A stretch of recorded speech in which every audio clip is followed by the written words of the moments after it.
રાજકોટ જિલ્લા ધોરાજી તાલુકાનું એકમાત્ર આદર્શ ગામ એટલે જમનાવડ ગામ।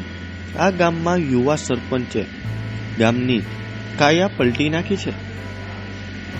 જમનાવડ ગામ એક એવું ગામ છે કે જે આખા જિલ્લાનું આદર્શ ગામ છે। જમનાવડ ગામ ધોરાજીથી 3 કિલોમીટર દૂર આવેલું છે। ગામના લોકો યુવા સરપંચ હિતેશભાઈ ભગસિયાના કામથી ખૂબ જ ખુશ છે। આ ગામના સરપંચે કોરોના કાળમાં ખૂબ જ શ્રેષ્ઠ કામગીરી કરી હતી। જમનાવડ ગામ દરેક સુવિધાથી સજ્જ છે। ત્યારે ગામના યુવા સરપંચ હિતેશભાઈ જણાવ્યું હતું કે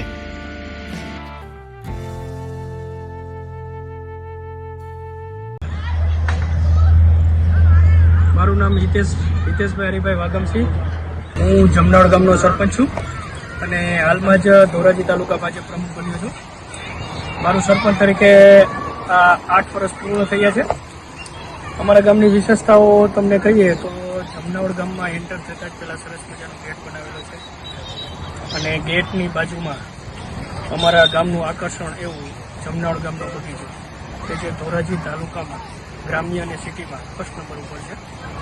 ત્યાં મનોરંજન માટે આકર્ષક સાધનો પણ મૂકેલા છે, જમ્પિંગ, લસરપટ્ટી અને લગ્નની સિઝનમાં ફોટોગ્રાફી માટે ખાસો એવો ટ્રાફિક અમારા બગીચામાં જોવા મળી રહ્યો છે। આ પંચવટી અમે 7 લાખ રૂપિયાના ખર્ચે બનાવેલી છે અને એની આગળ અમે વિકાસ જોઈએ તો અમારા ગામની મહિલા જે શ્રી રાધાકૃષ્ણ મહિલા મંડળ ધૂમ મંડળ દ્વારા ગાયનું સ્ટેચ્યુ અર્પણ કરવામાં આવેલું છે। એની આગળ જોઈએ તો અમારા ગામમાં લોકોને સરકારી માહિતીની જાણ કરવા માટે માઇક સિસ્ટમ રાખેલી છે। શેરીએ માઇકની ગોઠવણી કરેલી છે અને અમારા ગામની બીજી વિશેષતાઓ જોઈએ તો અમારા ગામમાં પાણી માટે 5 રૂપિયામાં 20 લીટર આરો પ્લાન્ટનું શુદ્ધ પાણીનું વિતરણ કરવામાં આવે છે અને આગળ જોઈએ તો અમારા ગામમાં પાણી માટે એકાત્રે 45 મિનિટ પાણીનું વિતરણ કરવામાં આવે છે। એની આગળ જોઈએ તો અમારા ગામમાં અત્યારે સીસી રોડ અને પેવર બ્લોકનું 95% કામ પૂર્ણ થઈ ગયેલું છે। લગભગ મારા અંદાજે જોઈએ તો અજા વિસ્તાર, ભરવાડપા અને સામાન્યમાં જોવા જઈએ તો એક નાના એવા રસ્તા બાકી છે અને 2025 સુધીમાં અમારો ટાર્ગેટ એવો છે કે જમનાવડ ગામમાં કોઈ પણ અરજદારના કે શેરીમાં ઘર આંગણે સીસી રોડ કે પેવર બ્લોક ન હોય એવું બને નહીં।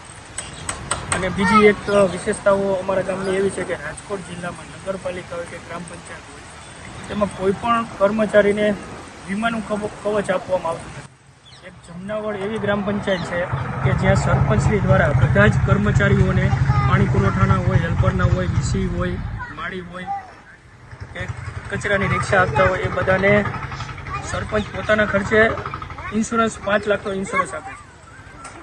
અને બીજી વધારાની માહિતી કે અમારા બગીચામાં 2 ટાવરનું નિર્માણ કરવામાં આવેલું છે। જીઓનો ટાવર છે, એનું ભાડું આપણે શ્રી રાધાકૃષ્ણ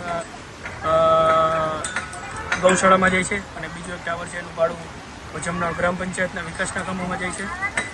અને બીજી એક અગત્યની જાહેરાત કે આપણે 2020-21માં જ્યારે અમારું સોશિયલ મીડિયામાં માર્કેટિંગ થયું ત્યારે અમે અમારું જમનાવડ ગામના સીમના રસ્તાઓ માટે મોટી જાહેરાત કરી હતી કે આજરોજ અમે મનરેગા યોજનામાંથી ટોટલ 6 રસ્તાઓ મૂકેલા હતા, એમાંથી 2 રસ્તાઓ અમે પાસ કરીને પણ લઈ આવ્યા છીએ। એનું ટૂંક સમયમાં અમે મનરેગાનું રસ્તાનું કામ પણ ફરીથી ચાલુ કરવાના છીએ જેથી કરીને ખેડૂતોને જે ચોમાસામાં તકલીફ પડે છે અવર જવરમાં એનું પણ નિવારણ આવી જાય।